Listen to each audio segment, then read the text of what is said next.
Assalamualaikum warahmatullahi wabarakatuh. Kami dari kelompok 8 kelas 1 HTNB akan mempresentasikan makalah tentang wacana Islam kontemporer. Dosen pengampu Muhammad Iqbal Juliansah Zen, SSY MH. Sebelum menjelaskan materi, saya akan memperkenalkan anggota kelompok kami. Yang pertama, Mufhitoh Dila Safira dengan NIM 2017-303055. Yang kedua, Tri Lutfiah Ningtyas dengan NIM 2017-303057. Yang ketiga, Sabhan Sandanatra dengan NIM 2017-303060. Yang keempat, Andika Hadi Prasetyo dengan NIM 2017-303066. Islam dan hak asasi manusia. Pada tanggal 10 Desember, umat manusia di seluruh dunia memperingati Hari Hak Asasi Manusia, di mana pada tanggal 10 Desember 1948, tepatnya 55 tahun yang lalu, Deklarasi Universal Hak Asasi Manusia atau DUHAM dideklarasikan oleh negara-negara anggota PBB. Maka, universalitas itu menegaskan bahwa nilai-nilai dan prinsip-prinsip hak asasi manusia berlaku bagi seluruh umat manusia, menembus batas teritorial, agama, etnik, dan sekat-sekat primordial lainnya. Secara normatif, beberapa norma telah diadopsi oleh pemerintah Indonesia. Tapi dari segi praksis pemenuhannya, Indonesia jauh tertinggal dibanding negara-negara lain. Secara singkat, dapat disimpulkan bahwa pelanggaran hak asasi manusia masih marak terjadi dan bahkan terus meningkat. Penghargaan hak asasi manusia juga melemah. Secara lebih spesifik, umat Islam di Indonesia termasuk gagal dalam mengakseptasi dan mengadopsi praksis hak asasi manusia. Umat Islam masih belum beranjak dari diskursus Islam dan hak asasi manusia, yang sebenarnya tidak lagi memiliki relasi kuat dengan praksis pelanggaran hak asasi manusia di Indonesia. Relasi Islam dan hak asasi manusia tidak lagi menjadi persoalan. Secara teologis, Islam merupakan instrumen legitimasi dan justifikasi bagi pemajuan dan penegakan hak asasi manusia. Secara kultural, wacana Islam dan hak asasi manusia telah terakomodasi oleh gagasan Islam kontemporer yang diprakarsai pemikir-pemikir Islam generasi mutakhir. B.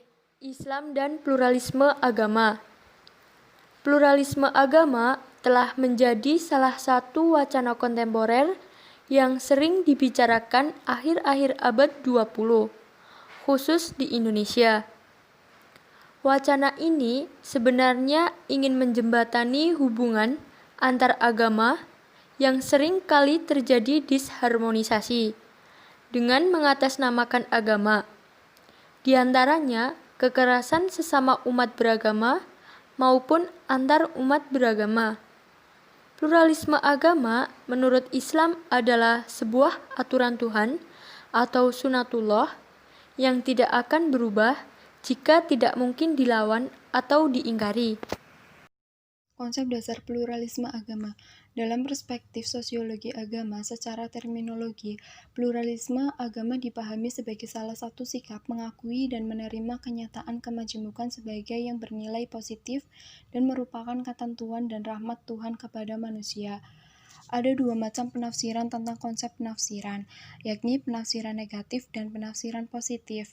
Yang pertama dengan membiarkan dan tidak menyakiti orang atau kelompok lain.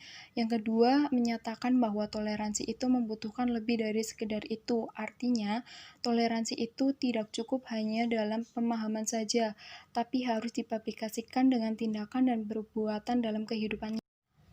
Kedua, pandangan Islam menurut pluralisme agama. Islam adalah agama universal yang menjunjung tinggi aspek-aspek kemanusiaan, persamaan hak dan mengakui adanya pluralisme agama. Pluralisme agama adalah merupakan perwujudan dari kehendak Allah SWT. Allah tidak menginginkan hanya ada satu agama walau sebenarnya Allah punya kemampuan untuk hal itu bila Ia kehendaki.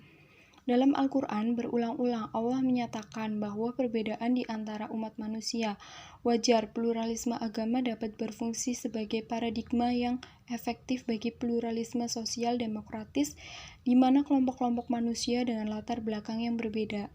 Al-Quran dan pluralisme keagamaan. Kitab suci Al-Quran diturunkan dalam konteks kesejarahan dan situasi keagamaan yang pluralistik atau pluralreligius. Kedatangan Al-Quran di tengah-tengah pluralitas agama tidak serta-merta mendeskripsikan agama-agama yang berkembang saat itu, tapi Al-Quran yang sangat aspiratif, akomodatif mengakui dan membenarkan agama-agama yang datang sebelum Al-Quran diturunkan. Bahkan lebih jauh dari itu, Al-Quran juga mengakui akan keutamaan umat-umat terdahulu. 4. Pengakuan Al-Quran terhadap pluralisme agama. Pengakuan terhadap pluralisme atau keragaman agama dalam Al-Quran ditemukan dalam banyak terminologi yang menurut kepada komunitas agama yang berbeda. Al-Quran membenarkan, mengakui keberadaan eksistensi agama-agama lain, juga memberikan kebebasan untuk menjalankan ajaran agamanya masing-masing. 5. Pluralisme agama, keniscayaan sejarah. Agama dan beragama lebih dahulu dari usia itu sendiri, sebab sejarah belum ditulis sedikit pun, kecuali setelah manusia mengenal peradaban. Pluralisme atau kebinekaan agama merupakan suatu kenyataan aksiomatis atau yang tidak bisa dibantah, dan merupakan keniscayaan sejarah atau historical necessary yang bersifat universal. Perspektif sosial dan historis, pluralisme keagamaan merupakan realitas empiris yang tercipta di luar otoritas manusia.